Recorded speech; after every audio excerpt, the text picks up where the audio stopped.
Hey, what's going on, ladies and gentlemen? It's your boy Charles Gregory with the beautiful Lauren and the Sizzle. beautiful. Classy Lady Sparkle. And this is We Talk Weeklies after the talk on WPPMLP Philadelphia 106.5 FM. We Talk Weeklies after the talk. And we have an interesting show today. We want to put a lot of things in perspective. I mean, first and foremost, I just want everyone to know that Tuesday, this is our last show before it's time to vote. So I want y'all to know, get out there and make sure that you vote. If you didn't know, Tuesday, this coming Tuesday, this is, what's the date? What's The 5th. The 5th, November 5th. November 5th. November 8th is election. November 8th is election day. That's when you go out and go vote. You go out and go vote. Just do your due diligence. Just go, you can Google. It's a couple sites, especially I'm talking to my Philadelphia folk right now. I believe it's like Philly Gov or Philly VotePA.gov. Just go, do your due diligence, find out who the candidates are, and just go and vote. I'm not gonna, and I'm gonna just get on my soapbox real quick. Just a smidgen, just a little smidgen. I think what we need to do, especially I'm talking about the journalists also. I'm talking about the candidates. I'm talking about those who are encouraging our folks to vote. Please stop saying that this is the most important vote. Stop saying that. All of them are important. Every time it's supposed to vote, we supposed to go out there. That's important. Because what happens is when you tell people that, because remember Barack Obama was running, guess what we said? This is the most important time to vote. Okay, cool. And then when your boy 45 was, when he got in office, guess what the narrative was? No vote at all is a vote for him. This is the most important time to vote. We had to stop saying this stuff. If you are telling people that you're right, you have the right to choose, this is your right, the fact that you can go and pull the lever, your ancestors died for you to have that right. They did. Just tell them that, you have this right. Just go vote. It's important because it's people who spearheaded this initiative for you to have the right to do so. So just tell people, look, just go vote because you got the right to do it. Stop telling people that this is the most important time. No. It's all of it is important. All of it is important. All of it is important. So I just wanted to throw that out there real quick because we was going to do a long, drawn out kind of, which we still may talk about in a little bit because we have a gentleman with whom I have a tremendous amount of respect for. We have an interview with this gentleman, and we're going to talk a little bit about some of the things that he's doing, and we have a lot in common after, reading some of the things he has been doing, and so I can't wait to talk to this guy. But, go ahead. A quick question. Sure. Is 45 running again? That's what I heard. Yo, That's what I heard. I'm done. Yeah. Go ahead, Sizzle. I'm just kind of lost for words. I just really feel like they need to sit down and kind of create. Because when they came up with running for the presidency and all that, it was like ages ago. So I feel like now they need to sit down and like make some new laws. Yes. Yeah. Because Yes. Kanye got my vote at 45. If he I run heard him saying some 2024. Yeah. Just stop. it. Stop. I haven't heard any new good I was getting ready to candidates say coming up though, presidential ones. But that's I know. I digress. I was getting ready to say something that really wasn't nice. I was going to say Kanye, but that's, that's not nice. He's formerly now known as Kanye. His name's Ye. And I think it has a spiritual connection. Like, yea, though I walk through the valley of the shadow. Like, he's going by the yea Yeah, spiritually. yeah. Right. The introduction or the, That's all right. yay. Yeah, he could do that. I think that's important for, people to feel that this is how I want to be. how I want to be identified now. You know, and this is important for me, and this is important that I let people know that this is my stance, and I want to be known as the artist formerly known as, you know, Yeezy, right? And so, especially when people is trying to take his IP. And so his name is Jay now. That's dope. Okay, that's what's up, you know. But yeah, I just want to make sure that you guys stay tuned in, because we have a lot of information that we're gonna go over today. Remember, oh, it looks like Lady S Dot. What's up, Lady S Dot? If you can hear me, let me see if you can pull her. Hey, Lady S Dot in the building. Hey, I love the hair. Hey, It's so I need cute. to come on in because I can't see her. Hey, Lady Estai. how y'all I doing? can this never find a evening? cute hat like that. I love that hat. No doubt. Girl, That is so cute. well, as they say, do as in Rome. So as I am in France, I figured, a tan was appropriate for Mm. tonight. Yeah, Yes. Oh, yeah, that no does doubt. look cute. Yes. Yeah, no doubt, no doubt. You So approve you approve fashion stylist I love Charles it. Gregory. I love it. I love it. Just make sure you bring me something back from Paris. No, France. Patty. Yeah, Paris. Yep. You see the Louvre? The What? Louvre is in Paris, right? The Louvre is in Louvre. Paris, yes. Yeah. Did you see the Louvre? Not yet. I have Okay. plans to go there Monday actually. Oh, Wow. no doubt. You look very Louise. She does. Bonjour, bonjour, my family. She said bonjour. Bonjour. That's funny. What else? The leaning is the Leaning Tower there? That's there too, right? The Leaning Tower of Pisa is that? That's Where's that? Yes. That's there, right? yeah. You change your- Yeah, that's right. Yeah, see, I know. What is it? Venice is there too, right? Venice? Yeah. Yeah, see, I know what I'm talking about, man. You got to get on that boat and have that guy push that stick down. Yeah. No, that's Italy. That's Oh, it. Yeah, that okay. is Then I'm Italy. wrong. My bad. That's it- Italy. yeah, Venice is in Venice, Italy, right? Venice yeah. is in Italy, yes. Yeah, that's right. That's okay. Yeah, my It's, bad. it's close. Okay. Right. They're all within Europe. Okay. It's yeah. Okay. No And I doubt. mean, you going from Jersey, South Jersey to Philly is That's all I go. yeah. That's the only place I go, right? Yeah. I'm only Yeah. in Philly. I don't travel like y'all, unfortunately. Since I've been over here, everybody's been asking me, are you just staying there? Because I am a short, train ride from London and Right. Germany. And yeah. No doubt. That's dope. That's dope. All right. Well, I don't want you guys to go anywhere. We got a gentleman. We're going to bring him on. He's been patiently waiting. So I'm going to bring him on. You want to give... Go ahead, Classy Lady. Tell us who we have today. Today we have, I hope I'm pronouncing it correctly, Shayon Berry. He is the founder and CEO of the Metro Sports and Entertainment Group, Metro Esports. Prior to forming Metro Esports, Shayon created and produced the Semper Fidelis All-American Bowl. Recently, Metro Sports and Entertainment Group partners with HBCUs and will be the first esports STEM education lab and content studio. Let's not wait any longer. The man behind the plan. Let's give a warm We Talk Weekly welcome to Mr. Shayon Berry. What's up, everybody? Good evening. Mr. Hello. Berry, how are you? I hope Doing I pronounced his fantastic. How's name everybody doing correctly. tonight? Yeah, no doubt. Shout out to all of, we got a couple people jumping on already. OT in the building. That's a, friend to the show. We got listen, she was on, love you. I love her name, by the way. She be shouting us out all the time, listening to a lot of the things that, we talk about, and all that good old stuff. But I'd like to welcome you to the show, my friend. How are you? I'm doing fantastic this evening. How's everybody? Fantastic, man.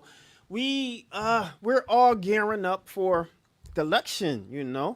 Tuesday. We're gearing up for. So look, let's start there because your resume in itself and a lot of the things that you're doing kind of speaks for itself, man. And I think that a lot of the things you do needs to be amplified by way of not only policy but financial support, right?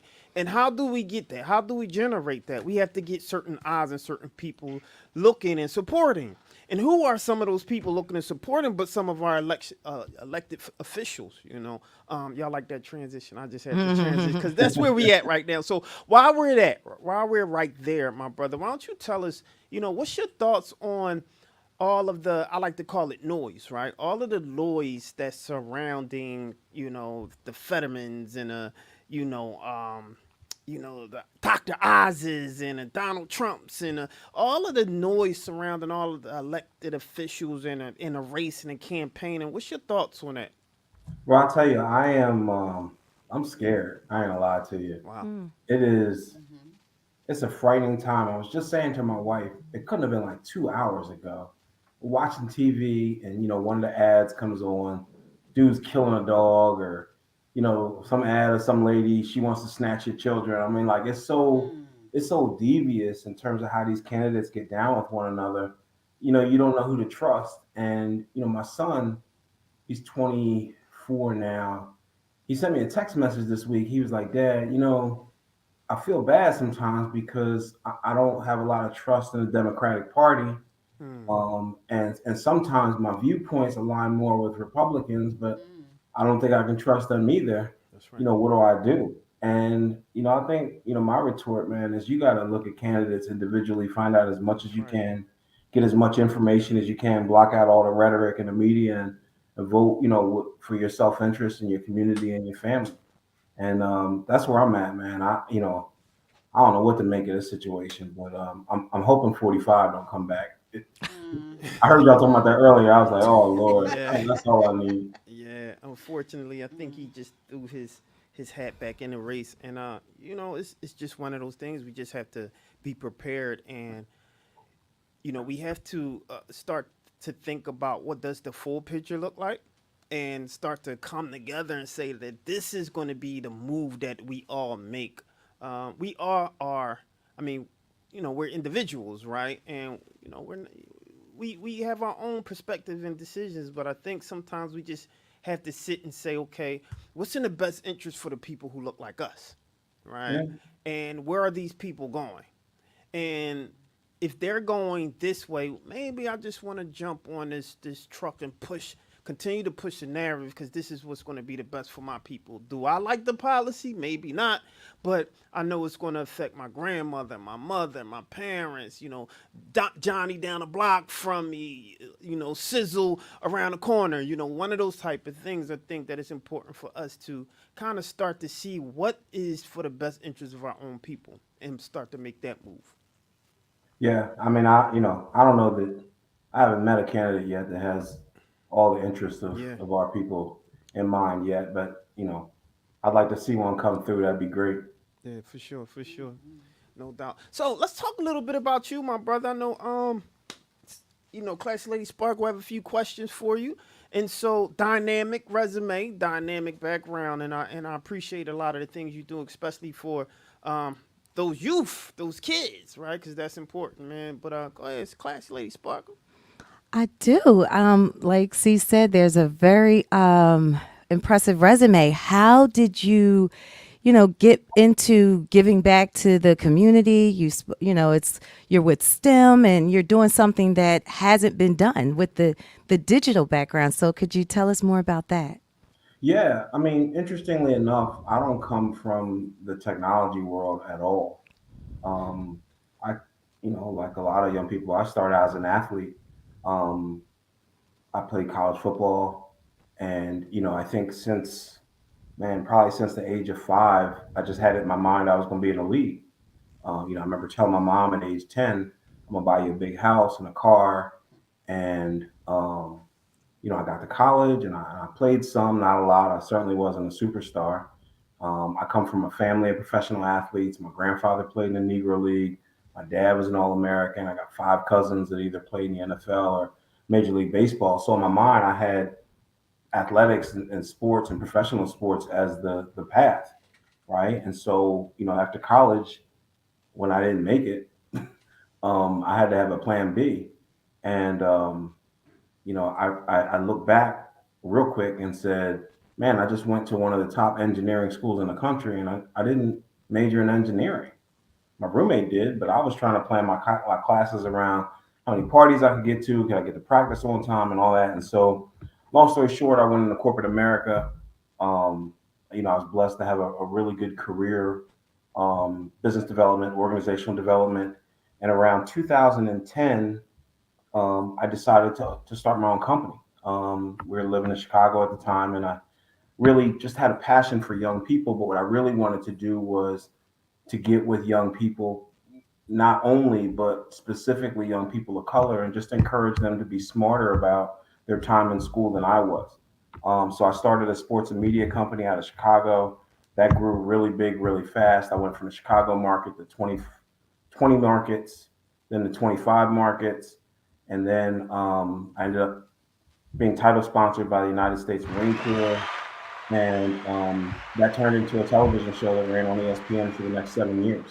So I was creating content for CBS Sports, for the NFL Network, for ESPN, on a traditional sports path. And I was talking to young people in every city I could get to about character and discipline and academic excellence. And yeah, I was, that was the path that started. Um, I guess midway through 2017, I got a phone call from the president of AAU Sports, if you're familiar with AAU basketball or AAU baseball. And she said, "Hey, Sean, are you still doing esports events?" And I said, "Lady, I don't know what you're talking about. I don't even know what esports is." And what they were referring to was when I would go to a city like Atlanta or Dallas or Miami or San Diego or LA, I might have a couple of thousand athletes in a city. I'd buy a bunch of Xboxes and PlayStations. I send them back to the hotels with the coaches and be like, "Yo, just keep everybody busy, keep them from trashing the hotels." I didn't consider that esports. I just thought I was saving money on deposits. So, lo and behold, I get a completely undeserved reputation as an esports event creator. I start to look into it as an industry, and I realize what a lot of Black folks don't know, and that is that we fund this industry that's now about $3 billion. So when you think about video games and computer games and esports, which by the way is all just technology and STEM, we are the main supporters. African American teens spend more hours gaming per week than any other ethnicity. It's almost 9 hours a week. 54% of the U.S. video game consumer market is made up of Black and brown folks. 45% of every urban household either has an Xbox or a PlayStation. And this industry is growing something like 40% a year, grew 47% in the pandemic. So I looked at the industry and I'm like, man, I don't see none of us. I mean, if you turned on an esports tournament or event, and it's growing, like I said, it's a juggernaut. More people watch the esports world championships than watch the NBA finals. That's how fast it's growing. And so I thought, maybe there's a conduit here because I know every place that I go to, young guys like to play, young ladies like to play. I wanted to try to bridge a gap if I could, to academic or professional opportunities in the industry. So I launched, Metro Esports really as a multicultural production agency. So we partner with Microsoft, Verizon, Logitech. We're on campus now and building at Lincoln University. We partner with Verizon. We're opening a 30,000 square foot facility in Washington, D.C. Partner with Georgetown University. We partner with Steve Harvey in Atlanta and building a lab on his ranch. He does a program every summer for boys without fathers. And so I'm just, instead of trying to get, young kids to go to the NFL or the NBA, which was that 1%, in gaming and esports, you can be a coder or a programmer or a game designer. You can be a gamer. You can be a broadcast engineer. I mean, there's 9, 10, 12 professions that you don't need a degree to make $60, $70, $80,000 a year. And so what we're just trying to do is figure out how to bridge that gap, for young people that like to play. So I have a question. How do we get, I guess, parents to buy into letting their kids get into this field? Because I had to, long story short, my son over the pandemic, all he did was play games and play games, and he's like, "Mom, I'm trying to get better and this and that and the other," and I'm the parent that's like, "No, you need to do your homework, get off the game." He's like, "Mom, I could be rich doing this," and I'm like, yeah, whatever. But then I did my research and I found out that a lot of the colleges are offering the classes or the programs or whatever for esports, and I'm still kind of learning. But how do we? 250. Yeah. And I see the benefit in it. I'm trying to motivate my son to not just play the game, but be a developer and do all those things. So how do we get parents to buy into that when they Yeah, I mean, can't even you see? hit it on the head. It's adoption, right? Yeah. It's awareness. We don't know, and I hate to say it, and that's where our community sits all the time, whether it's financial literacy and fintech, we're always behind. I think the reality is, and it's part of the reason why I did this is because our communities are so focused on, I want to be in the NFL, I want to be in the NBA, or I want to be a hip hop star, Mhm. right? Mhm. Mm-hmm. And, you know, just to segue for a second, I can't tell you how many cities I've been to where you get that single mom that loves her little boy, that would come up to me and say, "Oh, you got to meet my son. He's going to be the next man." Now, mind you, my football programs, I had Todd Gurley, I had Jared Goff, I had DeForest Buckner. I've probably got 20 guys in the league right now that I found when they were in high school. Saquon Barkley. Um, so I know how to recognize talent, and I would get a mom to come up to me and say, "Oh, man, you got to see my son. He's gonna be in the league. He's gonna be the one." And I say, "Tell me about him." "Oh, he's this and he's that." We walk over to her son. Her son would be 5'9", 280 pounds, and I'd be like, "Man, what else? What else can he do?" Right? What else can you do? And not to be disrespectful, but like, let's have a plan Right. B, folks. Like, if your son is 5'10" and you telling everybody he's going to the NBA, the likelihood is he's probably not, right? Very true. And even to get a scholarship. So what I say is, like, do your research. To your point, if your kid loves playing video games, or forget if he loves playing video games, he just has a passion for anything technology related, whether it's graphic design. Maybe he likes math and science. Maybe he doesn't. Maybe he has a great personality and he can broadcast. This industry is so fantastic. And when you think about like where our country is going in terms of the workforce, more and more organizations are not requiring college degree, right? The Googles, the Warner Brothers, VaynerMedia, Verizon. You have all these tech companies that are hiring at an entry level where you can make 50, 60, 70, 80, and scale your career from there. Yeah. And what they're asking is a basic level of, technology learning and certification. So what we do, to answer your question in a long way, is we offer all of those courses. We have our own accredited STEM program.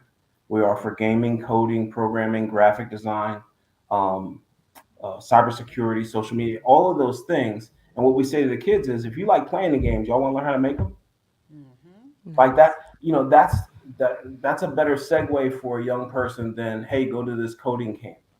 Right. You know what I mean? And so, Yeah. we just got to do our research. And, there was a young kid in Pennsylvania, King of Prussia, about 4 or 5 years ago, whose parents were the same way. They were like, stop wasting your time in that room playing games. Till he went up to a tournament in New York and won $4 million. And they was like, Million. "Oh, Yes. right behind you the whole time." My son was telling me about that. Yeah. how That makes how do that makes sense. There was a kid that I knew who had gotten pretty much rich at a very young age, very similar.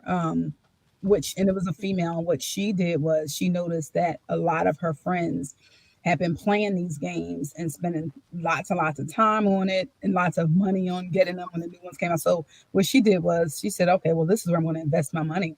So she was taught stock at a very young age, and that's where she put her money. She's like, "Well, all the stuff that my friends are spending all their money on, instead of her spending her money on it, she invested her money Yeah. into the stock."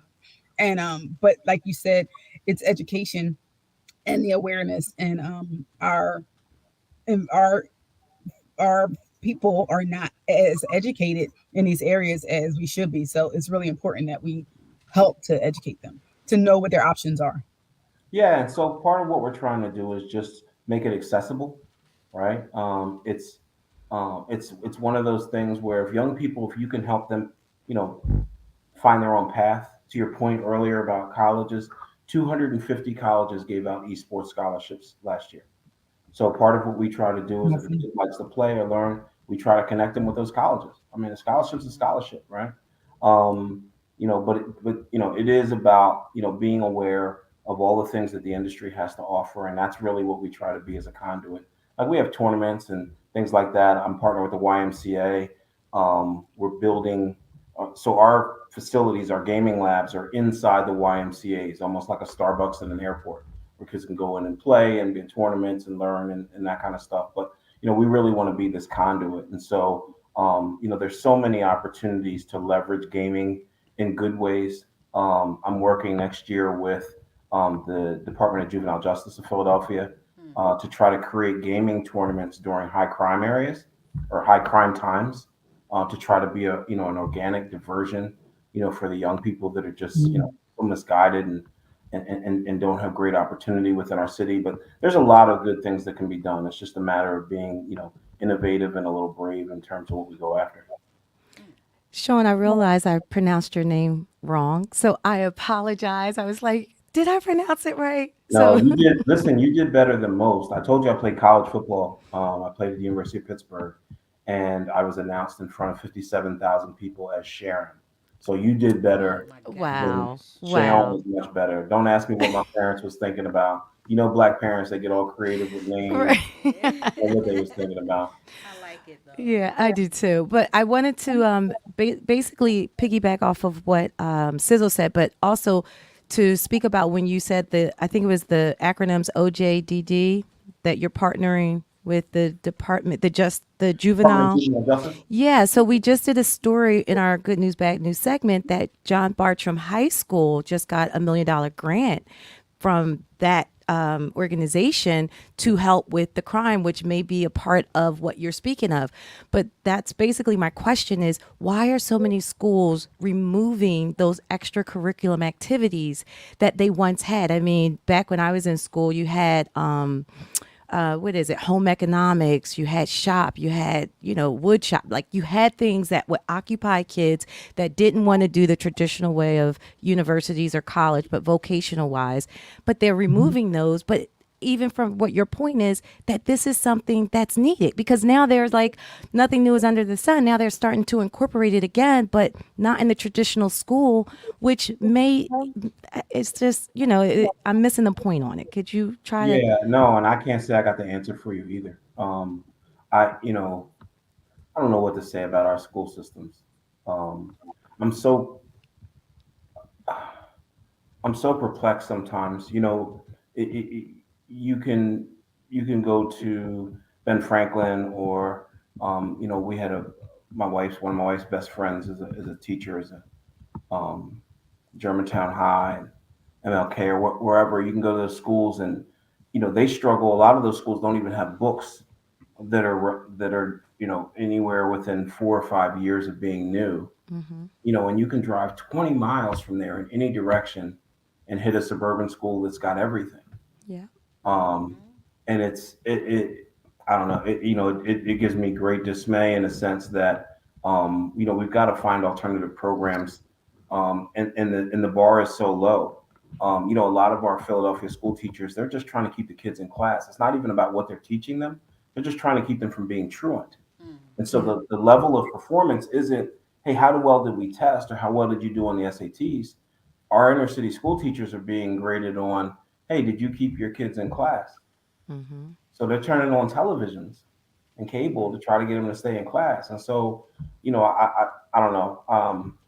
You can't eat the whole elephant at one time. But my hope is that some of the work that we're able to do, and we work with a number of charter schools where we kind of operate as a de facto computer science department and teach STEM and programming and things like that. But you know, there's got to be money that is redirected, into our school systems, which is why I'm pressing so hard on this industry. When you think about all the kids that either have an Xbox or a PlayStation or play video games all the time, um, why is that money being redirected? It comes from us, right? Why isn't it being redirected? You ain't never seen Microsoft or PlayStation show up in a city and say, "Hey, here's $1 million or 5 million for these schools." But they take your money when it's time to play the game or pick up the Xbox or whatever it is. And so, yeah, we're just trying to look to apply some of that pressure. Yeah.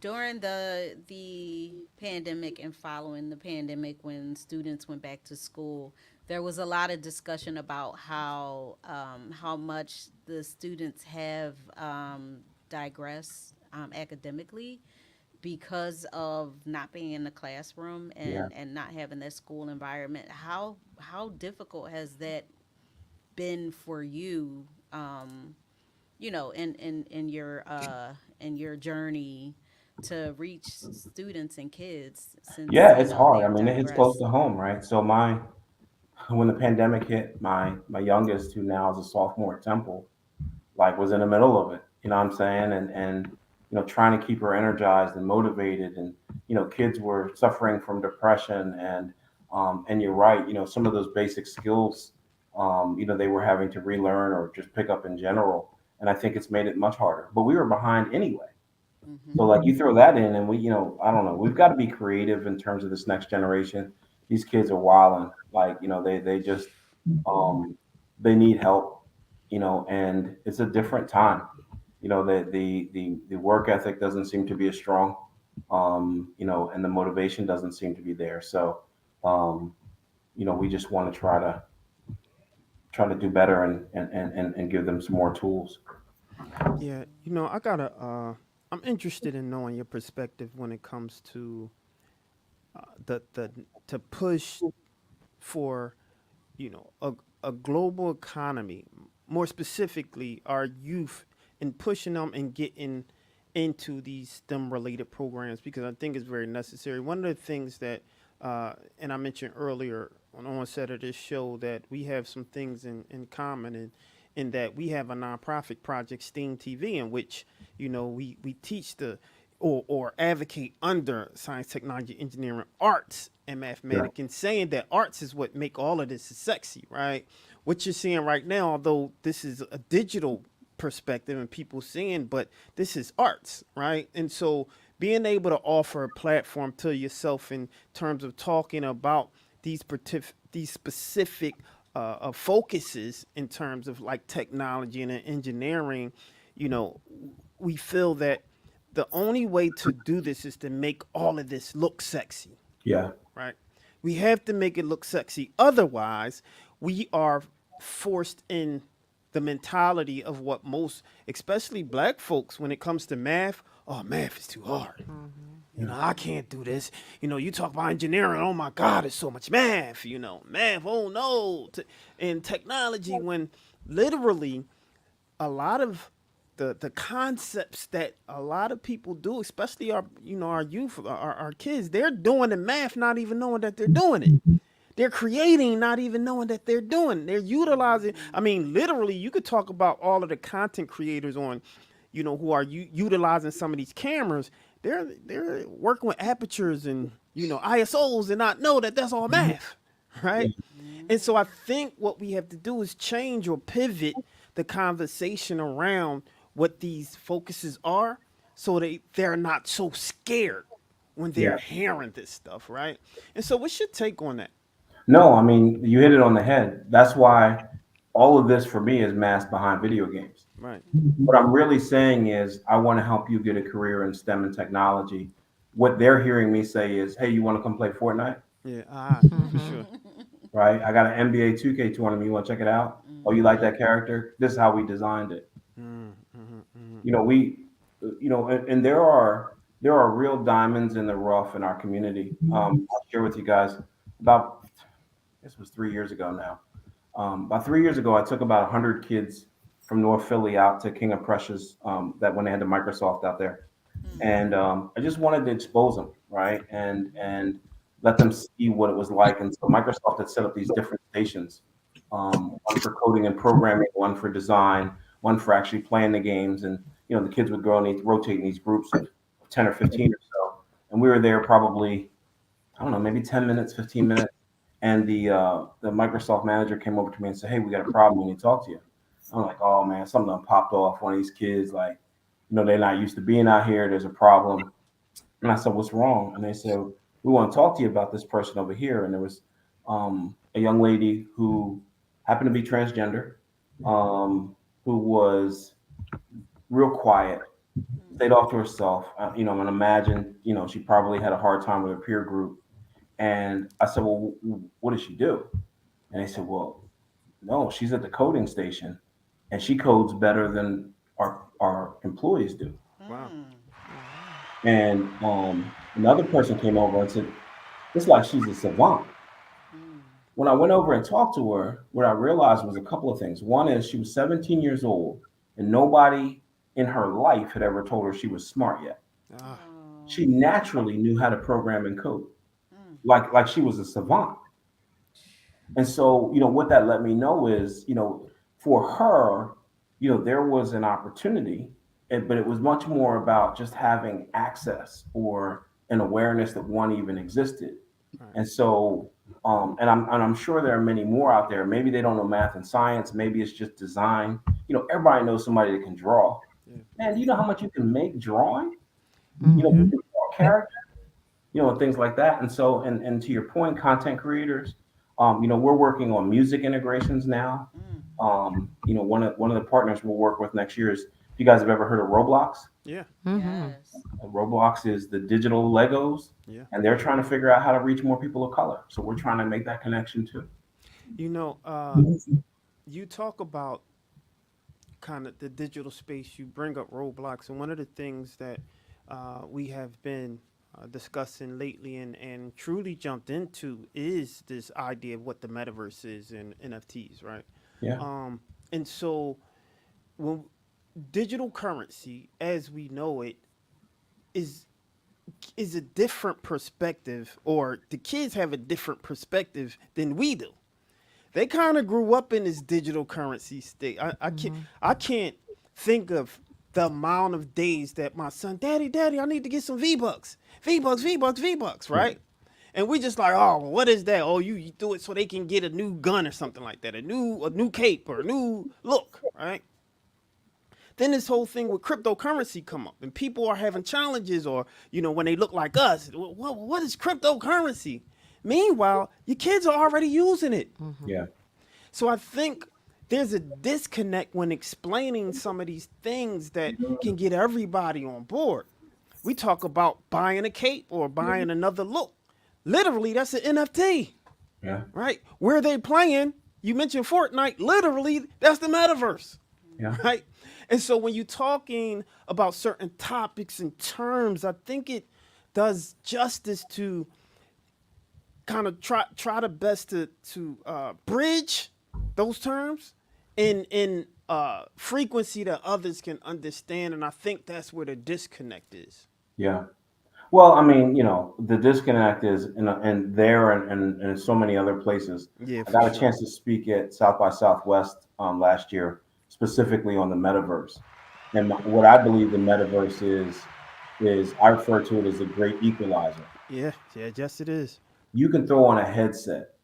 I don't care 100%. whether you're in North Philly or in Yes. North Africa. You can all learn the same information.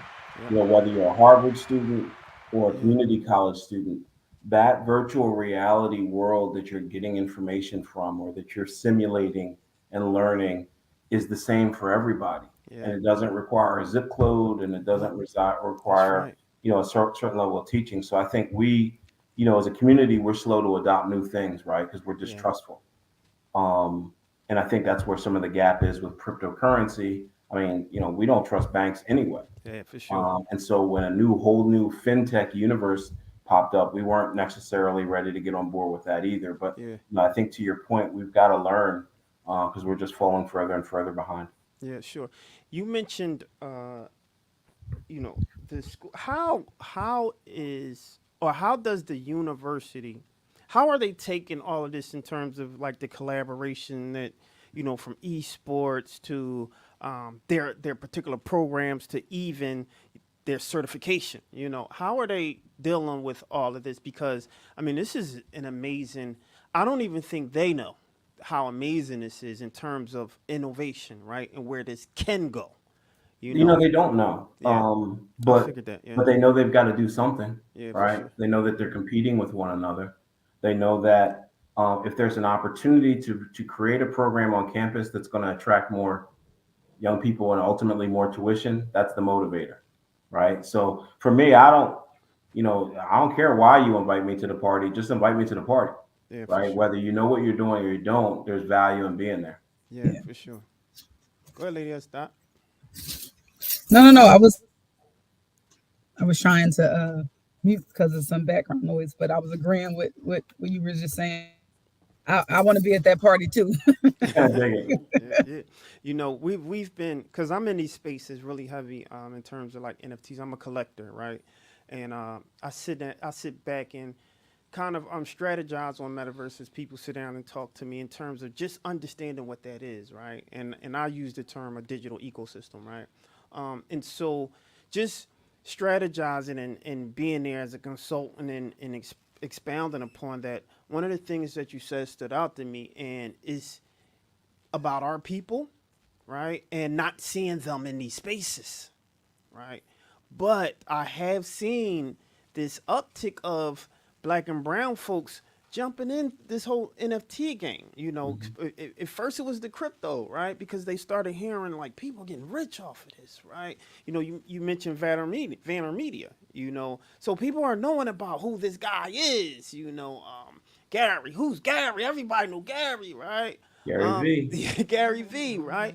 But then they've been playing these games, and so the younger generation get it. It's us, right? That has the income to give to the kids per se, right? That they are trying to, I guess, get us to understand, or for those like, yo, mommy, I'm trying to, I don't digital money, I can't touch it. What is that, right?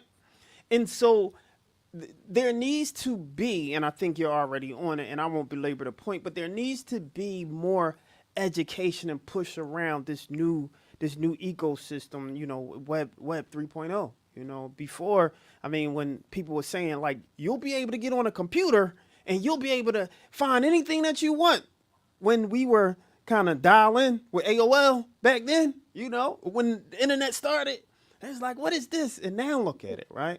And I think we're at the ground floor of something special that our folks need to jump into before we miss the bus, or you're in too late like everyone else, you know, Yeah, which is for the sure. reason why I jumped into Well, stay it. away from crypto for a moment. Yeah, 'Cause, I'm sure. that ain't happening right now. I know it took a tailspin real quick. Shout out to oh, go ahead. Sizzle has something to say. Go ahead, Sizzle. Oh no, I was just gonna say that you partner with a lot of people so far. Who I guess would be some of the people or companies that you would like to collaborate with in the future?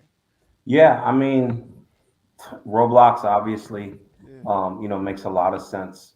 For us, we're we're we're in talks. We're fortunate because we're actually in real talks with organizations that want to move forward, including Sony PlayStation. For me, I'm most excited about working with Steve Harvey. Um, Interesting.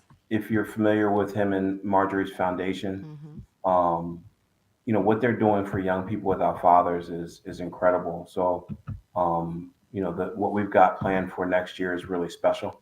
So I'm excited. I'm really really excited about that because I'm at an age where um, the stardom doesn't motivate me. It's people who really want to make an impact in Yeah. communities and Mm. are authentic about that.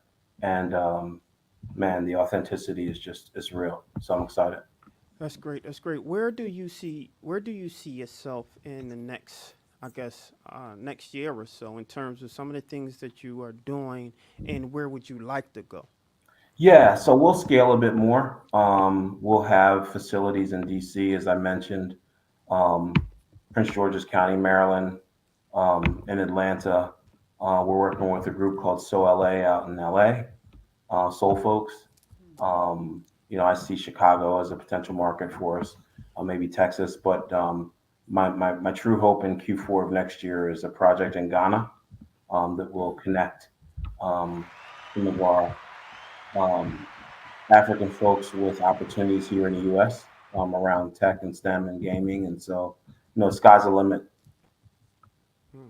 Fantastic. Fantastic. Are you local? Are you in? Yeah, Okay, you are local. Okay. yeah, we're actually our headquarters is in Bucks County, believe it or not. Like I said, we're building on campus at Lincoln.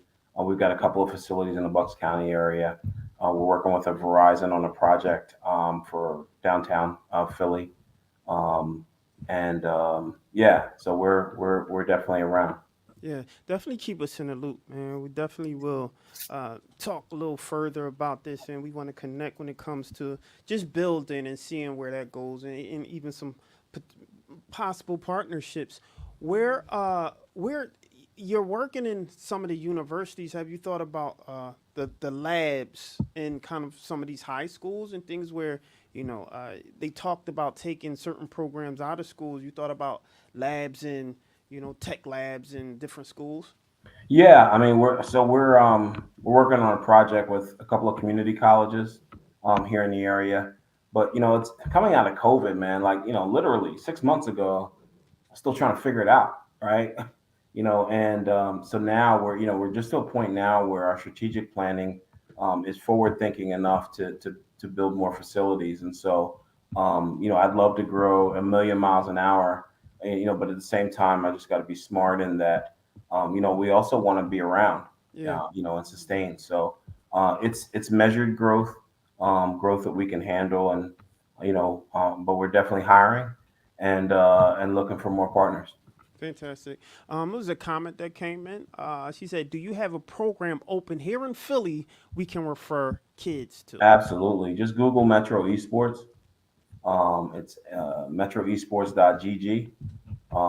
You can go in and see all of our programming, whether it's just want to play in a tournament or, a game or get coached, or, you want to join one of our STEM programs, or, come and just get a day pass, come out to the Y and check us out, or whatever. But yeah, we're looking to engage as many schools and programs and young people as we can. Fantastic, man. I think that this information is so important. We'll definitely connect afterwards to get some type of link or website where we'll just attach it to our website for all of our viewers to Yeah. kind of come in and chime in to support some of the things that you're doing, but also to get these kids engaged. I have one last question, and I just want to push on you to see how you feel as it relates to having that same conversation to some of you know parents and or even conservatives that feel like our community is out of control, right? Yeah. And they push the narrative to um these games are what's doing it, right? Yeah. They're watching all of these shoot 'em up bang bang movies. They're getting this type of actions, or they're feeling desensitized by these games, Sure. right?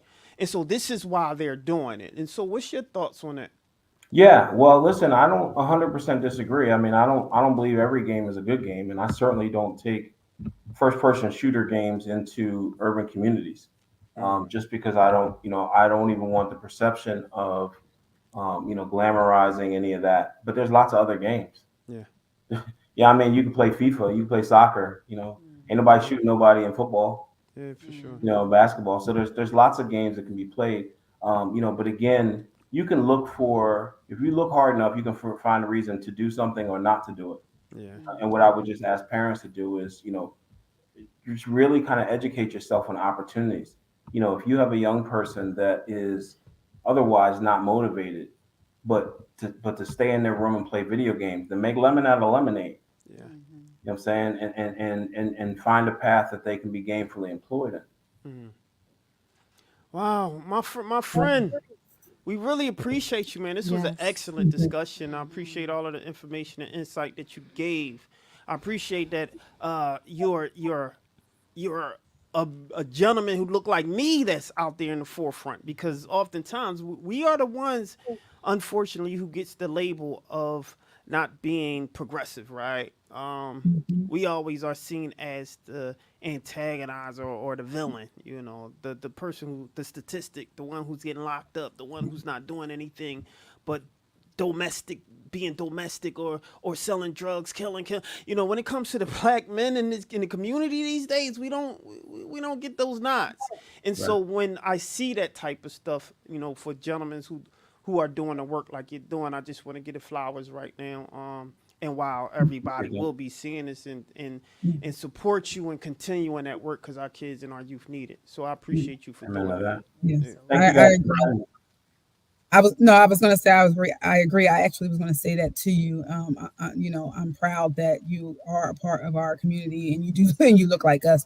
And I want to thank you so much for creating this lane and these opportunities for our youth and our communities and just all over, because this is amazing. And I know when you started to talk about your journey and what you set out to do, the beginning of your career, what it looked like, you probably didn't know that you were going to go down this path. Yeah. Yeah, And God's funny like that. yeah, and do what you're doing now. But you're doing exactly what you were meant to do. So congratulations on everything that you've done, everything that I know you're going to continue to do, and you definitely have our support 100%. If there's anything that we can help with, any new ventures you have that you want to push, let us know, and we'll be behind you. Thank you so much. This is a blessing. I really appreciate meeting everybody. Absolutely, absolutely. So before we let you go, why don't you tell everyone real quick again how to get in contact with you? Any emails, websites? Again, Yeah, no, the for sure. easiest way is to just Google Metro Esports, and check us out. We have a lot going on. There's a lot of opportunities, and we're growing and scaling, and so please reach out. The website is pretty user friendly, and we like to try to get back to people quickly. We look for opportunities not only work with families and kids, but schools. We've had, like I said, charter schools reach out. We had two charter schools last year reach out and say we don't have no math and tech and science teachers. What? Can we bring the kids Oh over in a my bus and drop them off gosh. at your facility? I Wow. like that. Bring them in. Let's get busy. So there's a lot we can do. Oh, fantastic, fantastic. We'll talk a little bit more about that because I think that's excellent. Some kids to see it and be inspired. And so Absolutely. I continue to give you kudos and hopefully you'll stay inspired to continue your work. And I pray that you get the energy, the support, and the funds to continue to do what you do. Preach. And Now you preaching. for sure. Yeah, Yes. she said, just to pull this up, she said, yeah, we need him in after school and Thank the you. after school programs. Definitely, the after school programs is something that's a need and keep those kids off the street Right. after school time, Yeah. which is another Absolutely. dialogue that we definitely can have after this. But I appreciate you for coming to the show. I got to give a nod to your publicist, Kiana. She been in her bag to make sure that she got you on the show. And she's a friend to the show. And one thing that we always say is once you come to the show, you're a friend to the show. So you're more than welcome to come on anytime. That's what's up. I appreciate you guys. I'm very grateful. Absolutely. Well, you take care, my friend, and it was a pleasure Thank you. talking to you. All All right, right. ladies and gentlemen, it's your boy Charles Gregory with the beautiful Lawrence. and the beautiful Classy Lady and the Sparkle. beautiful. Lady Esther. And we'll be right back after this, y'all. Hello.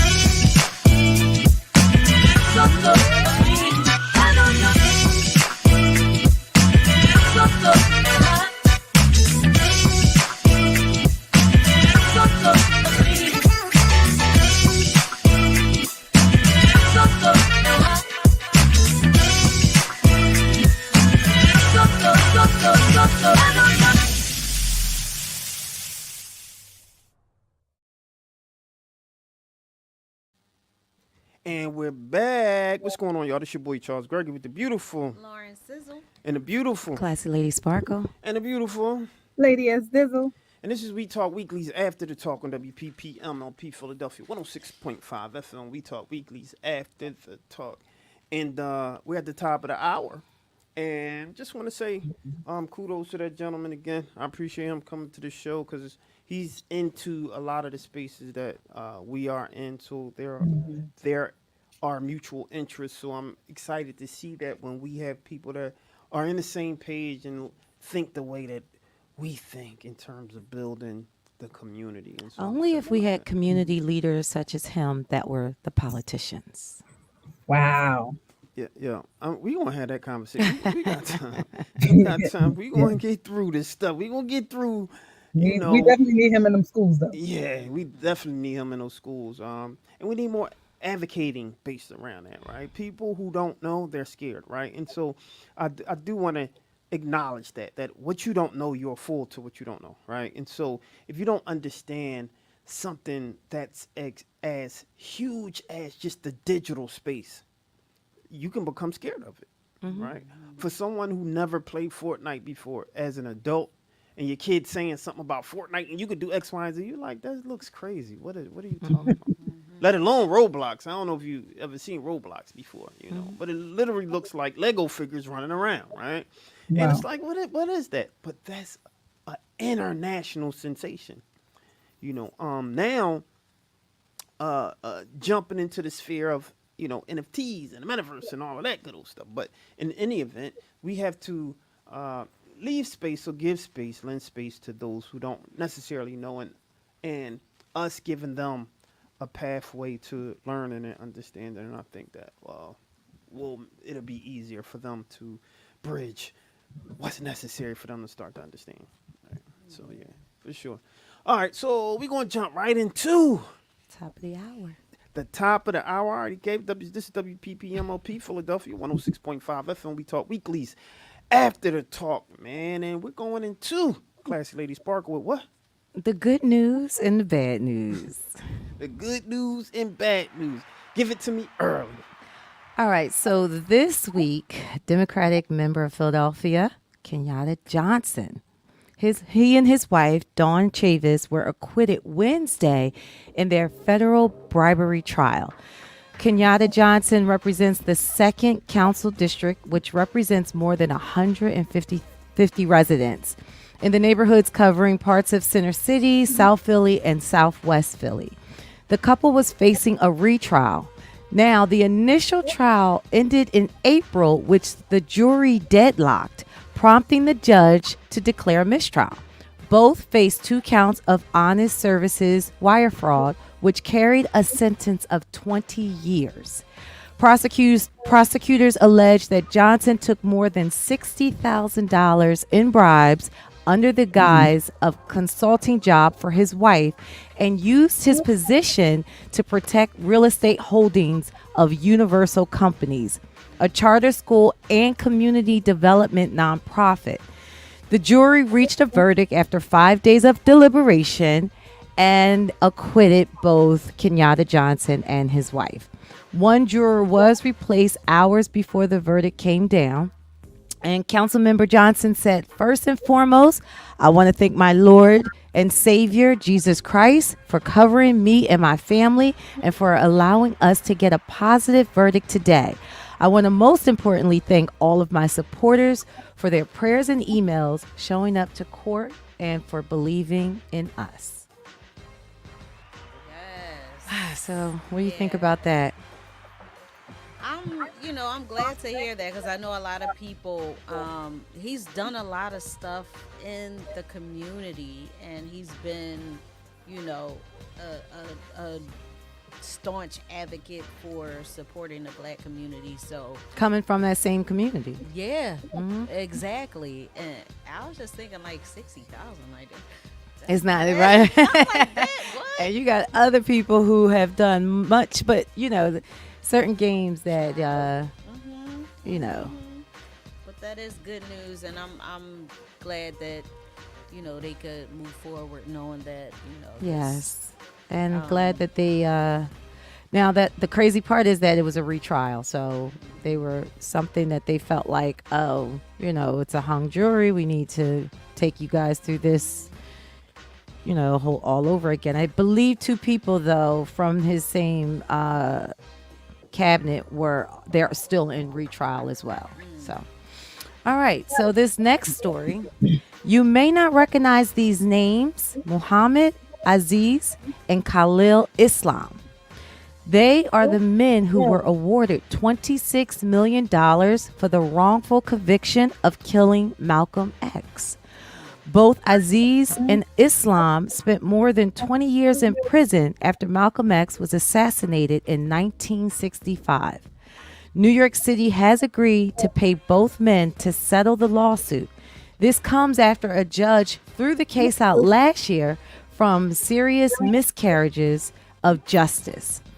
End of quote. According to city and federal court records, after almost 2 years of investigation, Manhattan's District Attorney's Office found that prosecutors, the Federal Bureau of Investigation, the FBI, and the New York Police Department had withheld key evidence that probably would have led to the acquittals as it is presented to a jury.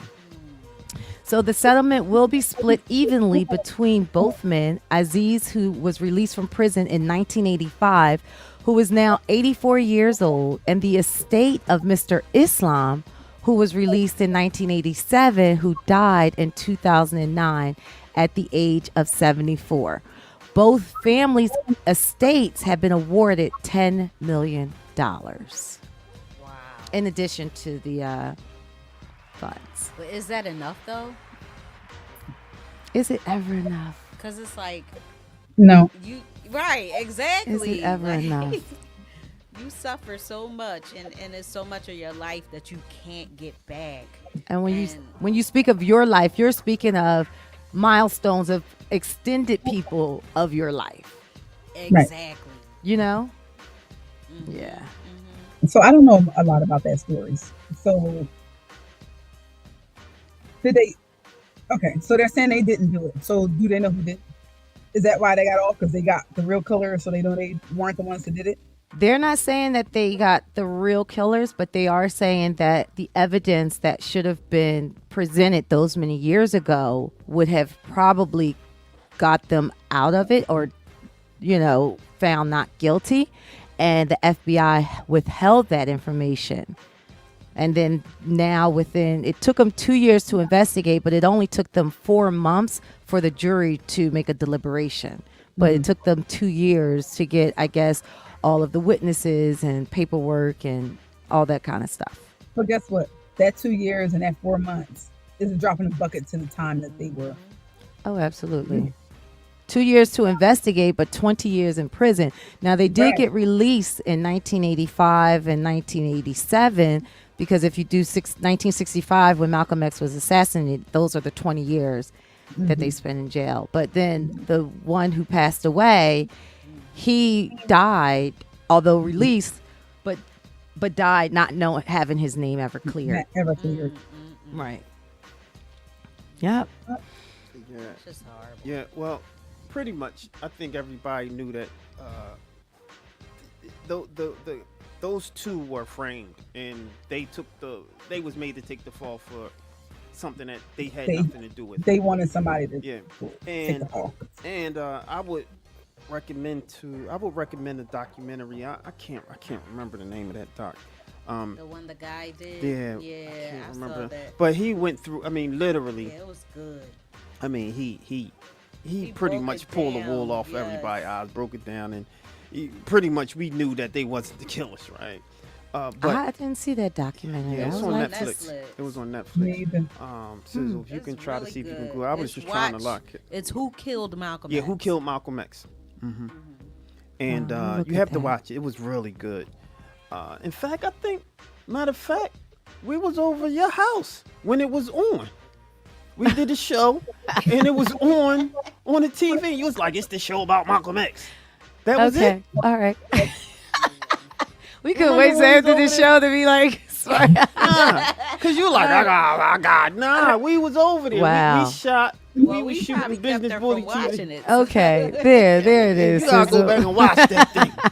I mean, where did I never? Yeah, yes, Okay. you did. I think that's what made You me couldn't want to say that watch off it. the air. Yes. That's We what I was just talking said. about Lady everything. Estad, I just said that. I was like, oh, we couldn't wait till after. I was repeating what you said. That's why I was laughing at you.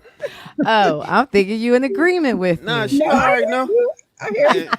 Yeah, we see Dang, that. see? Yeah, that's what made me and Sizzle want to watch that. We was like, yo, I gotta go All right, home I and can see see. this thing. Yeah, mm, yeah, mm, yeah, mm, yeah. Now me on commercial break. And then when I watch, I'm like, oh yeah, I did see don't remember. this. Uh-huh. That's I got too much stuff going on in my brain.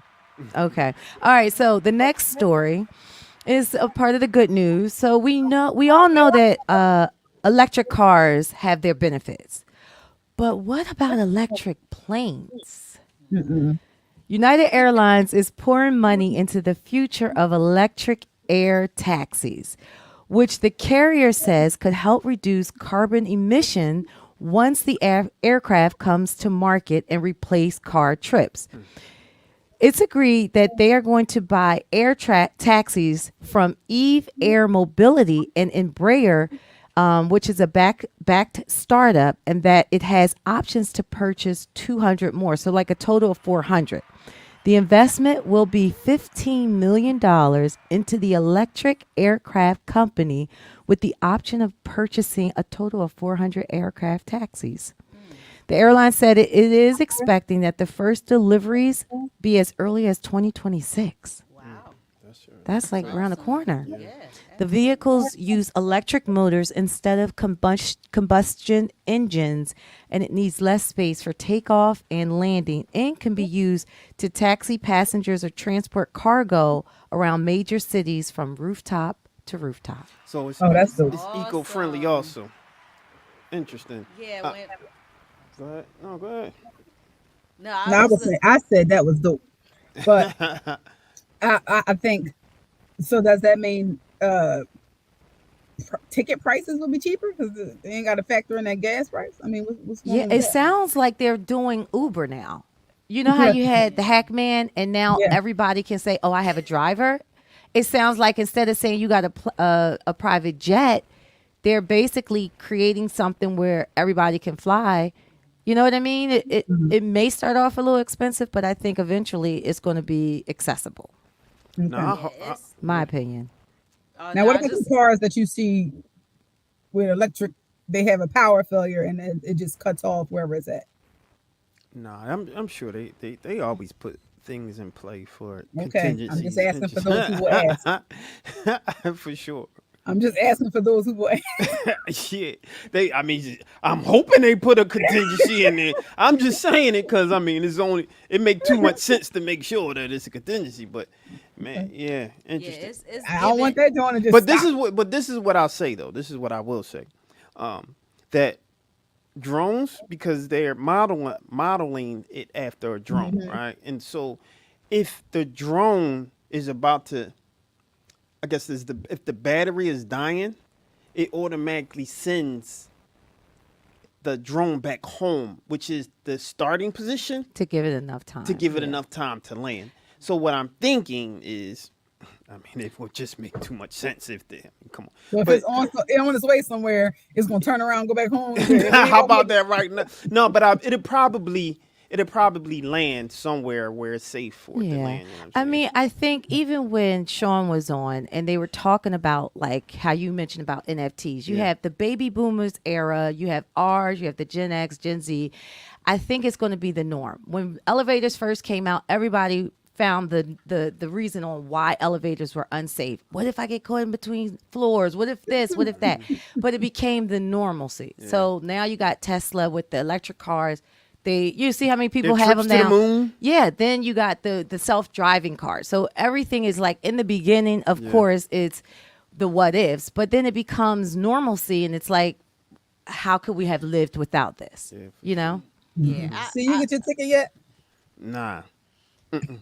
I've been trying to say is given the Jetsons. Yeah. Yeah. And you remember when the Jetsons was out, you never really thought that like that would be a reality. But I was like, oh man, that'd be Yeah. so cool to be riding around. But I think one of the most important things to think about coming from that is climate change. Just like now, you know, the carbon monoxide has had such detrimental effects on climate. It's November and it's like 78 degrees. When has it ever been that warm? Yeah. And I know a lot of companies are investing in, you know, stuff like this so that, you know, it's And- better for the climate. And you're right. And it also goes a little deeper, like with the fracking and the oil. Like people are really, especially the US, based on the economy, are looking to get away from having to get our oil from other places and to see what can we do to really survive on our own.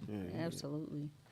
Yeah, I know SEPTA has this I forget however long, I want to say 5 or 10 year plan to reduce the amount of emissions.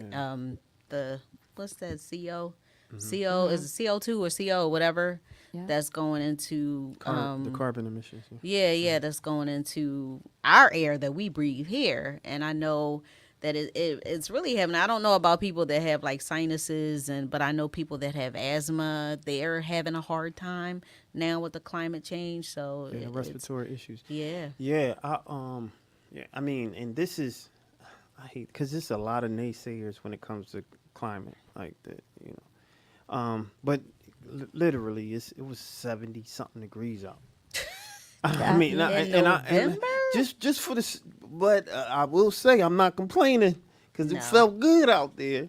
But usually it's freezing. People, I remember a couple years ago, we was still wearing furs. We started wearing our furs during October. before Halloween. Yeah, before The Halloween. kids always had to wear coats over Yeah, their yeah. or their little costumes, so that tells Yes. you you can't even see the costume. Yeah. Oh my gosh, yes. Yeah, It's just- but I just think that in the next 5 to 6 years, if we look back 5 to 6 years, everything will probably be more electric than anything. 100%. It's just, you know, it's like how when we said microwave, I'm not putting that in a microwave. You higher chance of cancer or, you know, the radio waves. And now look at it, you know. Yeah, it's- well, Oh my electric cars isn't a new thing. It isn't a new thing, right? It's just I don't accessible. I don't know if y'all remember. I want to say because this was when I was a kid. It was a small car driving around called a Le Car, LE car. It was like Le Car, LA car, or something like that.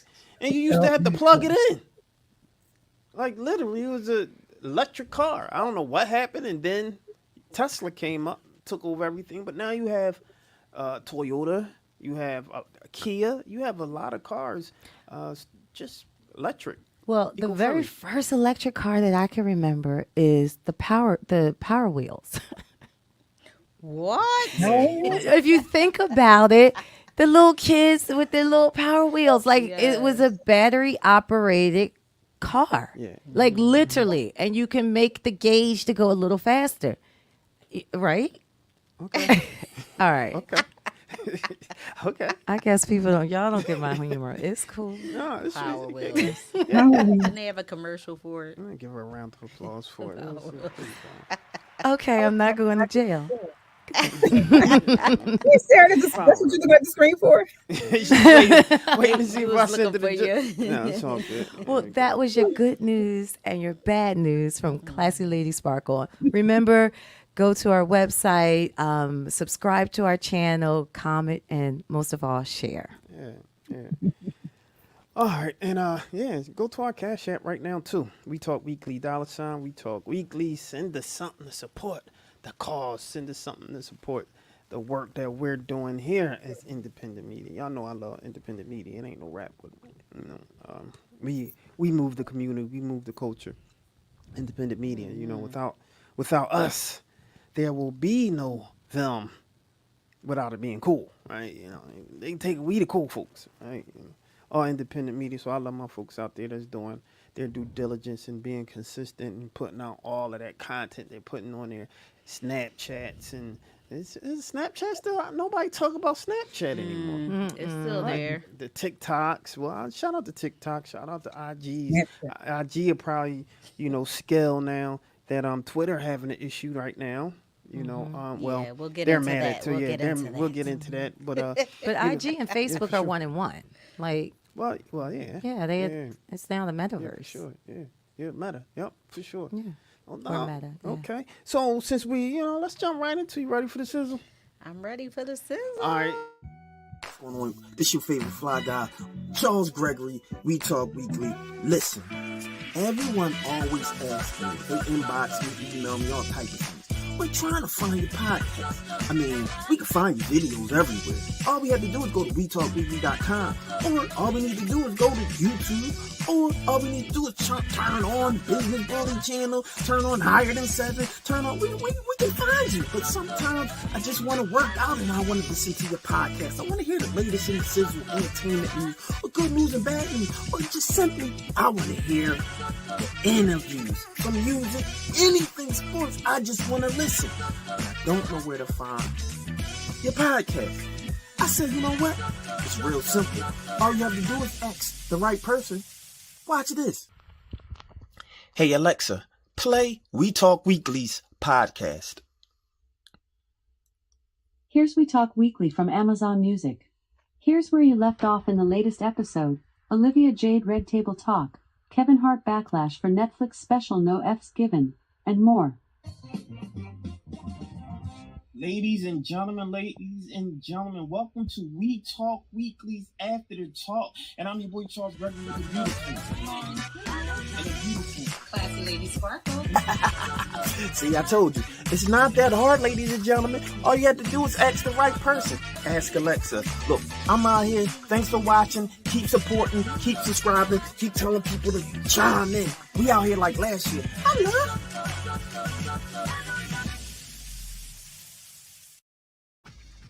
See, I love that video of you with your Ray J hat.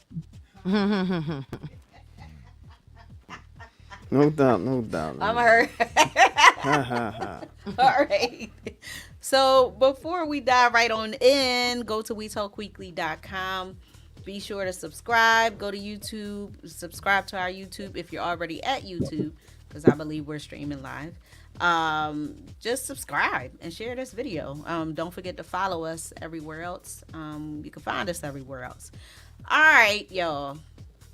So Nike has suspended its partnership with Brooklyn Nets basketball star Kyrie Irving after his promotion of an anti-Semitic film as he faces team suspension. So last week, Kyrie tweeted a link to the film Hebrews to Negroes, Wake Up Black America.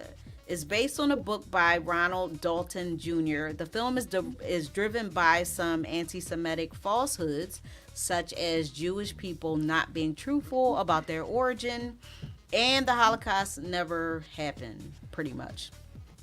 So after a Nets practice, Kyrie was asked what parts of the film he did not agree with, because they asked him, they were grilling him like, what do you agree with? Do you agree with this? And he's like, I don't agree with all of it. And then he's like, well, they said, well, what parts of the film do you agree with? And Kyrie did not state specific points in the film that he didn't agree with.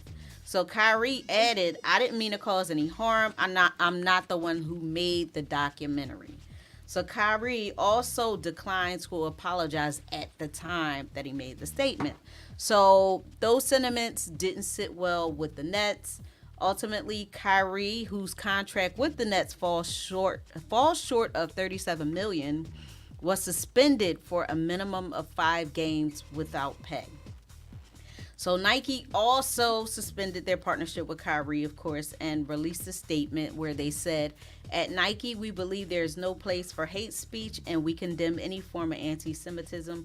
To that end, we've made the decision to suspend our relationship with Kyrie Irving effective immediately and will no longer launch the Kyrie 8. We are deeply saddened and disappointed by the situation and its impact on everyone. So Kyrie posted a long apologetic statement on his Instagram, part of which he stated, to all Jewish families and communities that are hurt and affected from my post, I am deeply sorry to have caused you pain, and I apologize. So the American Jewish Committee has urged Amazon to remove the film and the book from its platform, and unfortunately, both the film and the book are still on there. And the film is now Amazon's bestseller. It's on the bestseller list, of course, because all the controversy and everything going on, people are like wanting to see it or whatever, or read the book or whatever, of course. But Kyrie's suspension comes on the heels of Kanye West's anti-Semitic comments that caused major backlash, and we talked about that. I believe that was last week. But that resulted in Kanye losing many partnerships, including the Yeezy partnership with Adidas. And the Anti-Defamation League reported an increase in anti-Semitic incidents, coincidentally, in the post-Trump era, which includes at least 2,717 incidents of assault, harassment, and vandalism. So this is the highest since the Anti-Defamation League has started tracking the data back in 1979. So the ADL also attributes Kanye West comments and the midterm elections to the perpetuated spread of anti-Semitism. So, what are your thoughts about that? Well, go ahead. I'm gonna let y'all finish.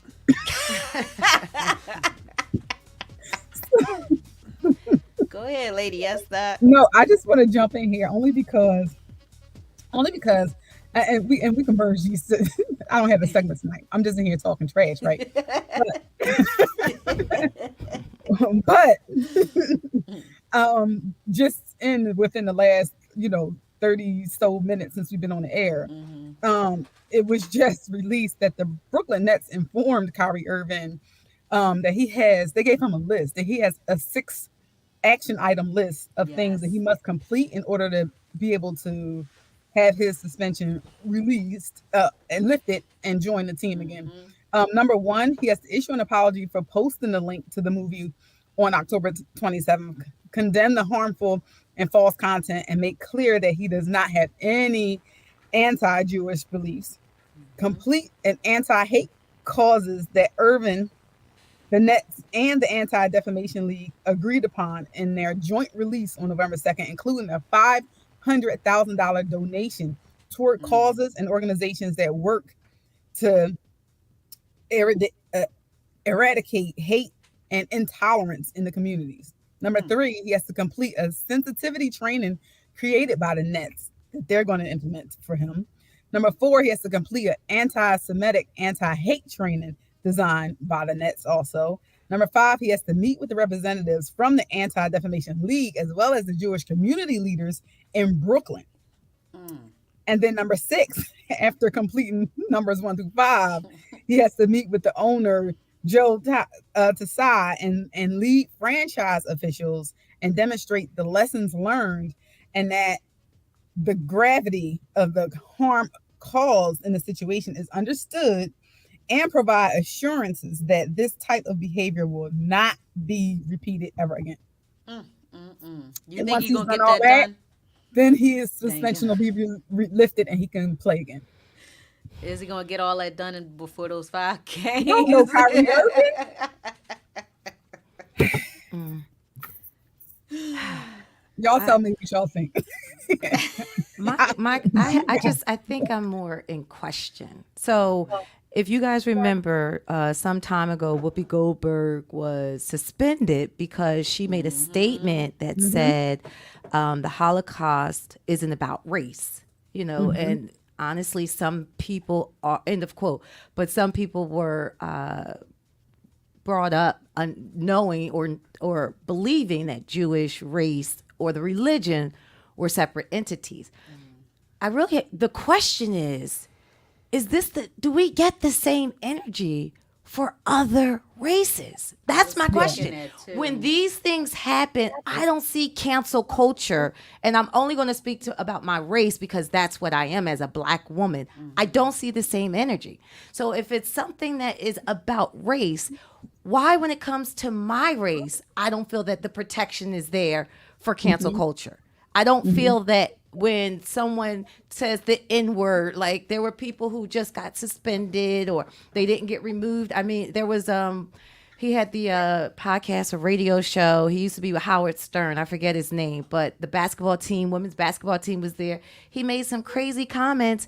He was right back up on the radio, making multi-millions of dollars. And it's just like, where's that same energy? So maybe it's me, but I don't feel that. I think that it comes to a certain privilege or certain privilege that when certain races are spoken about, that they take a different stance and a very aggressive, biased stance. You just said 2 things in those comments that stood out for me. Yes, number 1, do we get the same type of respect? Do we, when it comes to our race and you're not seeing the same cancel culture as quickly. Number two, the education around the Holocaust and the history of it, and what we were taught and what we were meant to believe, because were we all taught wrong information, and or to where we all have the same thought process around it? Because Whoopi Goldberg, she says something and it's like, oh, I was wrong, my apologies, I didn't know. Nick Cannon says something, oh, I was wrong, my apology, I didn't know. Like it's like, so is why is so many people speaking out with misinformed information? Is it just that we weren't educated properly on what this was, or people just randomly speaking out of turn without doing research first? Whatever the case is, this anytime anything is mentioned about the Holocaust or the Jews and something isn't right, it's shut them down completely. Right. And even in our race, we talk about that when it's apology, it's like, oh, I didn't know. Okay, we understand you didn't know. They say their apology and they move on. I mean, no. They say their apology, but they also need to be. It's like, okay, you apologize, but now we need to educate you. right. We Yeah. need to make sure you know. But it's not a cancel culture. But here's something right here. The They don't word educate you on mother, our stuff. say it again. It's not. They're not made to get educated when they're. No, that's why I said, yeah, it's our thing. the our repercussions history. and the consequences are lighter and much different. But here's a point right here. The word mother effer, right? Where did that derive from? Do you really know? Do you? So when we say that is that anti-Semitic? Is that something? Because the way that word was created created just like the N-word, but everybody says it. And the background from where that word derived from, birthed from, rooted from, engraved from, comes from slavery, from when a mother was forced to but it's all black. So why do you see what I'm going with now? However, it's not anti-Semitic. So if you're with words and you're being semantics and it's just playing with wordplay, then why can't all the rules apply strictly across the board to everybody? I'm off my soapbox.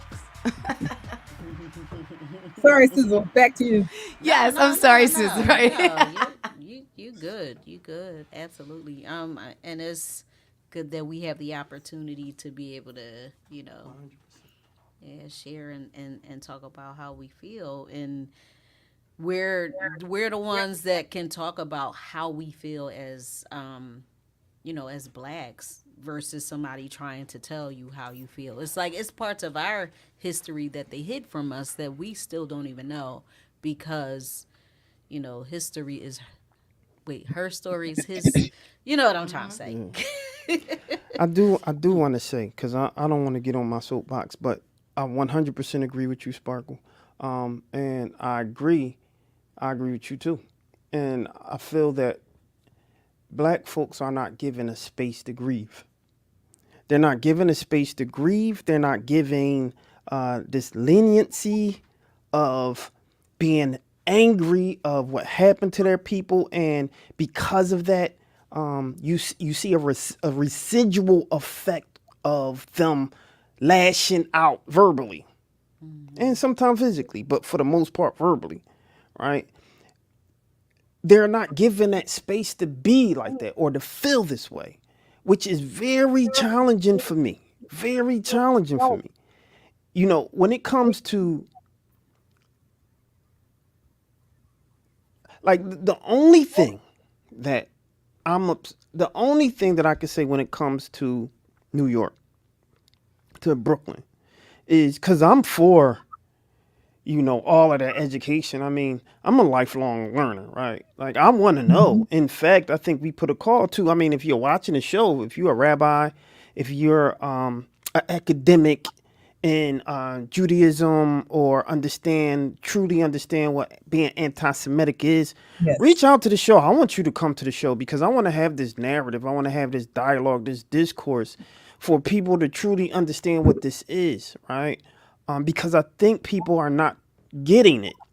And if one don't get it, they don't have the right to be forced to have the rug ripped from up under them. It's just not okay, right? And there's a lot of black folks who mother and father are Jewish, Yep. right? That's And what I was so, getting ready to say. so if you have me as a child, and I'm upset, like literally, we talk about our folks all day long, right? We call you MFer, you know, you ninja, yo, you get on my nut, and y'all black, like we talk about ourselves all day long, right? Is it right? I'm not saying it's right or wrong. That's not the point that I'm making. But what I am saying is, I don't hear anybody else talk about, oh, you're being anti-Semitic. So unless I'm understanding the term, the way that it's defined, unless I'm not understanding it, if someone is Jewish, of the Jewish faith, and they are being critical of their own race or their religion, right? And I could be wrong with that because, and just being transparent, a lot of us have a challenge in understanding Judaism, right? And our Jewish brethren, is it a religion or is it a race, a nationality, right? So we have a challenge in understanding those things, and that's life. That's the way things. That's what a curious learner is supposed to do. Ask the questions and get the answers because you really want to understand. So once you understand, then you can't make those mistakes because you got the information, right? So in the case of, say, for example, Kyrie Irving, he didn't say anything. He tweeted a movie or something like that and just said that. Was it a call to action to it? No. It was Just a link. It was just the link. So that said, right? He didn't particular. Why is all of the backlash coming toward him for tweeting a link of something that he read? Because literally, I can read a million books. Literally, no one is saying about Mr. Softy that's riding through the streets, that's playing that song that is literally a hateful song, and I don't hear anybody talking about that's anti-Semitic. Right. Because not only the words, but the way that they created that. No one is saying anything. My Jewish brethren, they're not saying anything. My white brethren, they're not saying anything. They literally, hey, you got Mr. Softy going through your Come thing. running. Yeah, they come running. That's an issue. You have these. I have an issue with how lopsided it seems when it comes to pointing the finger at black folks when they do something wrong. Yeah. Oh, it's only us. Mel Gibson. Let's talk about Mel Gibson real quick. Passion of Christ. They had a problem with that. They did. Literally a whole movie. Big problem. A big problem, which I can kind of see and I understand it. I get it. But you didn't hear anything after that.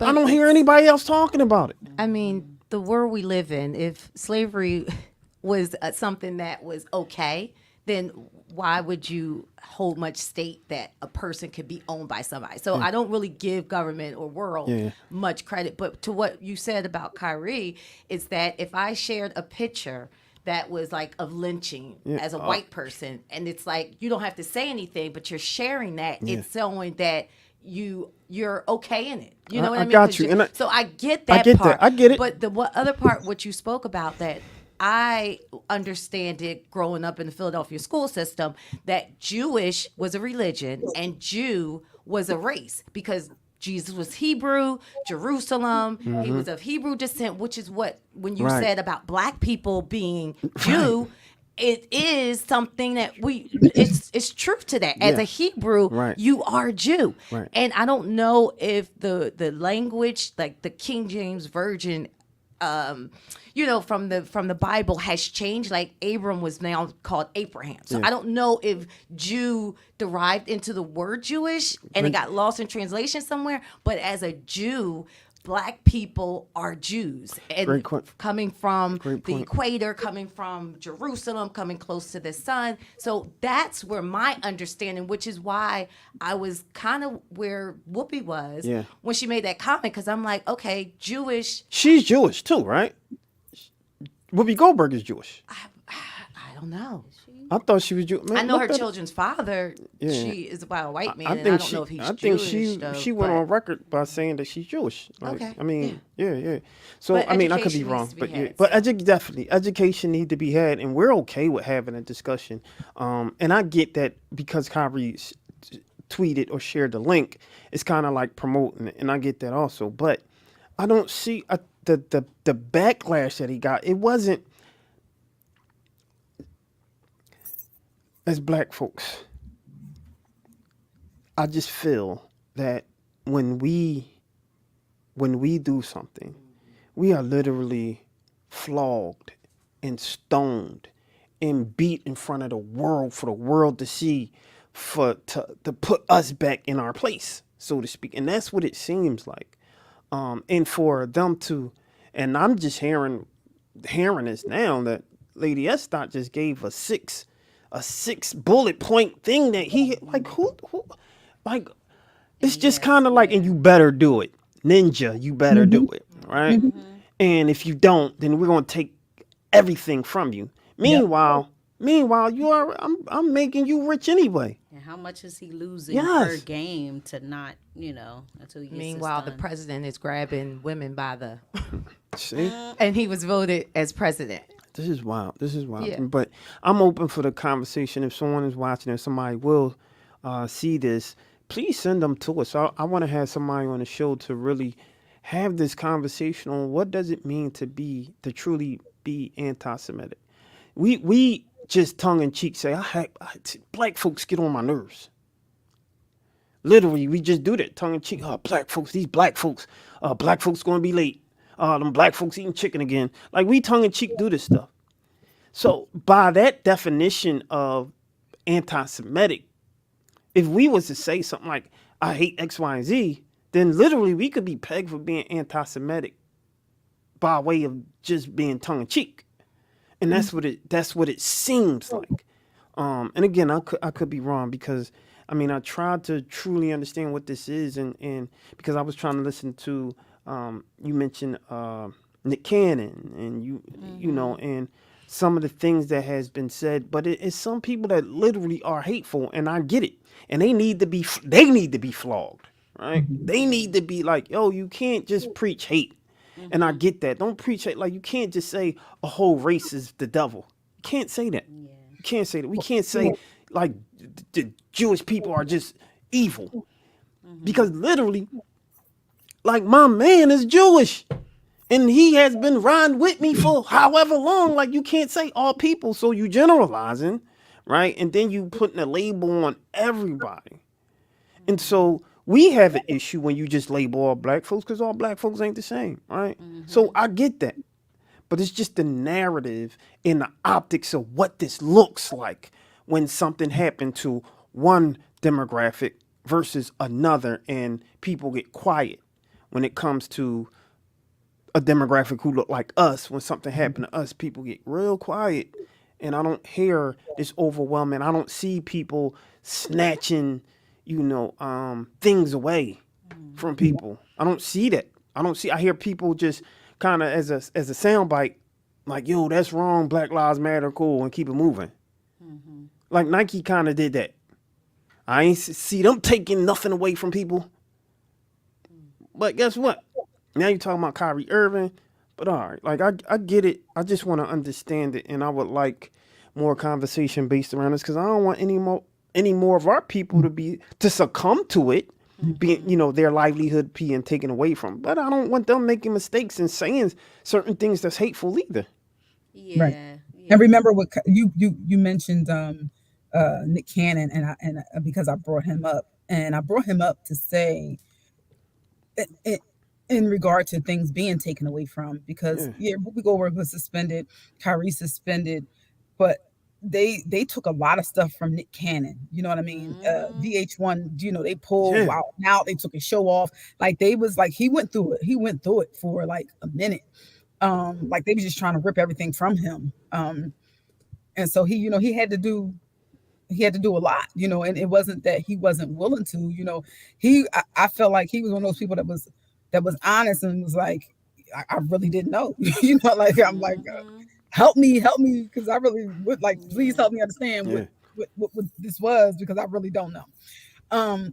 So I get what you say as far as that versus somebody who's actually just being hateful. Yeah, being hateful, like yeah, cause y'all know me, I'm for the underdog anyway. So you're not gonna. I mean, we preach love. I don't want to sound like Diddy. You know what I'm saying? God did. I don't want to sound like Khaled or anything, but we always preach love here, and it's kind of like, especially when it comes to our people, we love our people, man. I love my people, but it's kind of I want things to be fair in the consequences Yes. of certain things that I just don't see. Right. I don't see it. I don't see it's such a disparity there, right? And we have to also remember we're still influenced or under a systemic racism. Systemic racism. So when you do that, right? Because that's a layer that we don't talk about. When you put us on Front Street, take something from us, it's double the strength, double the capacity, double the support that we need to try to get back, because we already under the radar. We already under the. Go ahead. I have one last Yeah, for question. sure. Is it because, and this is just a question, so take me elementary. Yeah. Is this so aggressive because the gatekeepers is that community? Yeah, that's the optics of it. Do you know what I mean? I do 100%. Is So it because the gatekeepers at the front and at the back are the people who let you in, are also going to let you out?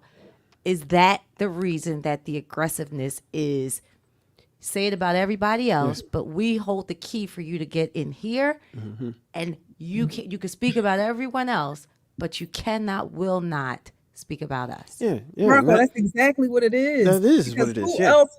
Who are the owners of these companies who's saying I'm taking something away from you?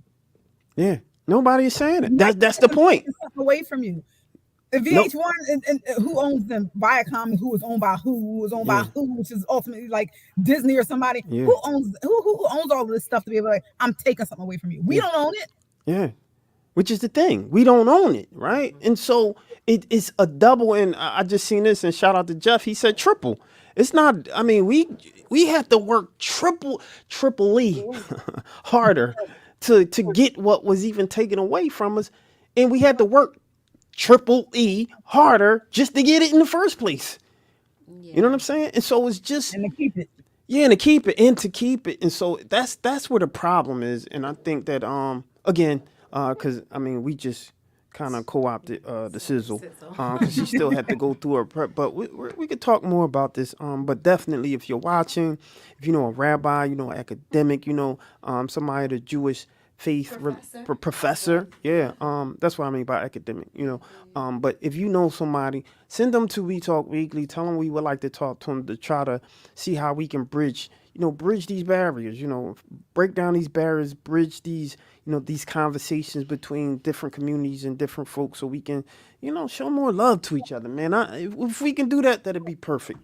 Yeah, absolutely. I think, when it comes to race, the first thing that we learn about races, other races, is the stereotypes. Yeah. And we don't go any further beyond that. So, everybody needs to do their due diligence and learning about other races and culture. It's like we live in a melting pot. This country is a melting pot. So Real quick, because I just want to pull up this thing. What happened to freedom of speech? She just we said getting ready to get into some There you freedom go. of speech. Hey. There you go. Well, we're going to talk You about can this. say what you want as long as it coincides with the belief of my organization, because you work for me. And if your beliefs aren't my beliefs, then I'm taking your job away. You work for me. All right, so I'm calling this Twitter terrorism.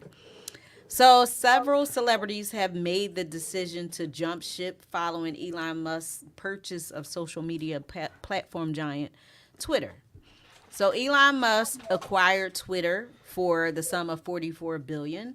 Shortly after the purchase, when I tell you, shortly after the purchase, y'all, many changes started taking place, from including massive layoffs and Elon announcing the glorified blue verification. People are in an uproar about this too. The glorified blue verification check, would be $8 a month as part of a paid service. So everybody is like, they losing their minds about this. So Elon tweeted after that, he was like, trash me all day, but it'll cost $8. That'll be $8. Like he said on Eddie Coming to America when he snipped off that little tail, that'll be $8. All right, so within the past week, celebs such as Tony Braxton and Shonda Rhimes have left Twitter, with Shonda posting, "Not hanging around for whatever Elon has planned, bye." So Elon Musk is a staunch supporter of free speech, right? So the